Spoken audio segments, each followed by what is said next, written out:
2012 or not, somehow or other, all this material stuff is going to fade. That's just the way it is. We're not making this up. Everybody actually knows this. So what can you do about it? Take shelter of Krishna. So the next bhava is āvega. Āvega means agitation, excitement, tremendous outburst of emotion, and bewilderment of the heart is called āvega. Now, āvega arises from 8 causes. Priya vastu, a pleasing object. Apriya vastu, a displeasing object. Agni, fire. Vayu, wind. Barsha, rain. Utpata, an unusual or startling event or calamity. Gaja, an elephant. And Shatru, an enemy. Each one of these causes gives rise to different symptoms. In Priya Vastu Āvega, there is horripilation, comforting words, fickleness, and standing to welcome the beloved. In Apriya Vastu Āvega, there is falling on the ground, screaming, and dizziness. For example, I think I should give examples for each of these. In Priya Vastu Āvega, for example, when the devotee sees Krishna, all ecstatic symptoms manifest at once. Especially when you see him for the first time. Come on. Here. When you see Krishna for the first time, everything, it's like horripilation, which means goosebumps, tears, sighing, falling on the ground, loss of the speech, power of speech, devastation of the mind. All these things happen all at once. So this is Priya Vastu Āvega. The mind becomes just completely paralyzed due to the presence of the beloved. But in Apriya Vastu Āvega, there is falling on the ground, screaming, and dizziness. For example, when Krishna was held in the coils of the Naga, the great Naga, what was his name? Kaliya, yeah. When Krishna was in the coils of Kaliya, all the residents of Vrindavan were screaming, falling on the ground, fainting, unconscious. They couldn't imagine that Krishna, how is Krishna going to survive? So they were freaking out because Krishna is their only shelter. And the next, in āvega arising from fire, there is disorderly movement, trembling, closing the eyes, and shedding tears. Sometimes in Krishna book it's described there was a fire in the Vrindavan forest. And the devotees were surrounded. They couldn't get out. And they manifested these symptoms at that time.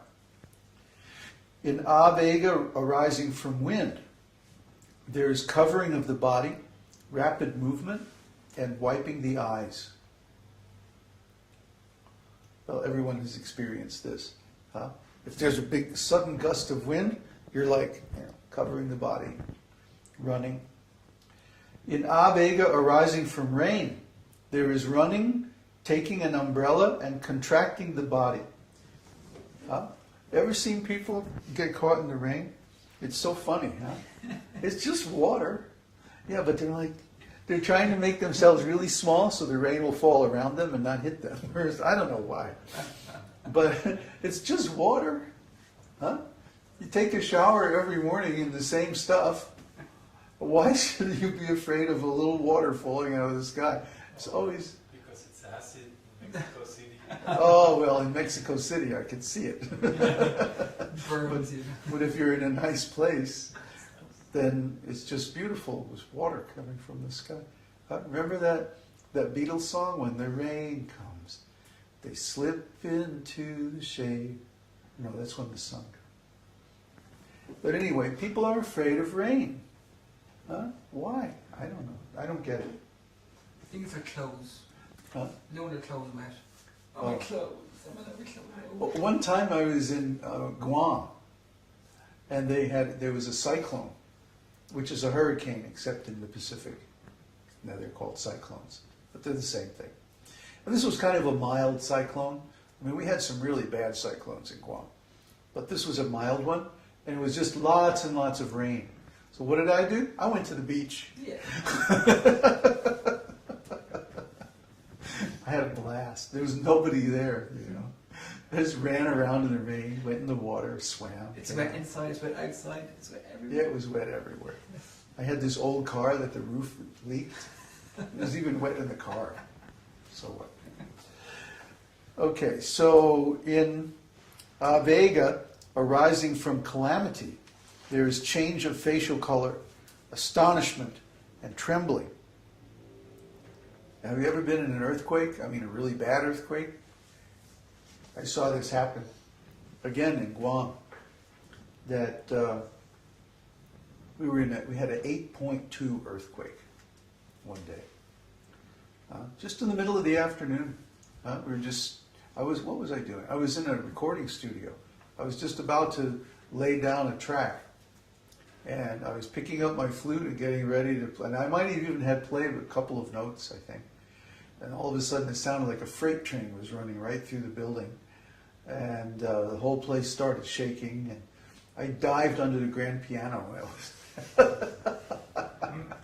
figured that was, if anything fell, you know, that's the strongest thing in the room, the grand piano.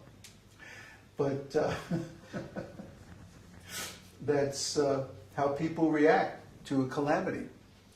When all of a sudden everything goes wrong, yeah, they freak out. In āvega, arising from an elephant, there is running, trembling, fear, and repeatedly looking behind oneself.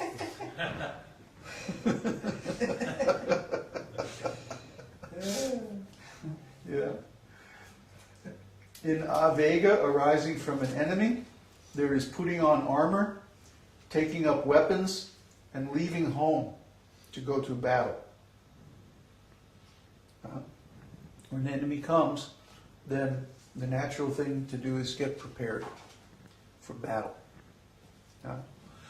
So we also have battle, especially in this material world. There's so many enemies that want to steal our spiritual consciousness. Lust, anger, sleep, deception, including self-deception, attachment, envy, offenses against the spiritual master or the holy name or Krishna. All these things lead to that these are all attacks. These are all enemies. And so we feel this āvega. We have to do something about it. And what do? We take up our weapon, the holy name. This is our armor. This is our weapon. And we also prepare ourselves that we don't want to let this in. We don't want to let in this influence of material life. Material life is very deluding to the soul because it says, oh, you're not a spirit soul. You're not an eternal, conscious living entity. You're just a piece of meat. You're just this body. You're the son of Mr. and Mrs. So-and-so, or the daughter, and you're in this material world, and this is you. Well, no, it's not you. It's just your body. But if we identify with this body, or we identify with the mind, and the thoughts in the mind, then we'll be defeated by the enemy. That means we haven't sufficiently put on our armor. In this case, our armor is the philosophy, the understanding of the esoteric teaching, which tells us that we are an eternal spirit soul. And we can't change that. The fact that we're conscious means that we are spiritual, that we are absolute, we are eternal. Nothing can change that, even death. We're going to be conscious in this body, and if we change to another body, then we'll be conscious of that body. But the best body to have is the spiritual body, the perfect body. Our first podcast series was called Your Perfect Body. And what we're talking about is the spiritual body that everyone wishes they had, but they don't want to let go of their attachment to this imperfect material body. We used to talk about this a lot, that everybody wants a perfect body. You want to have perfect beauty, perfect knowledge,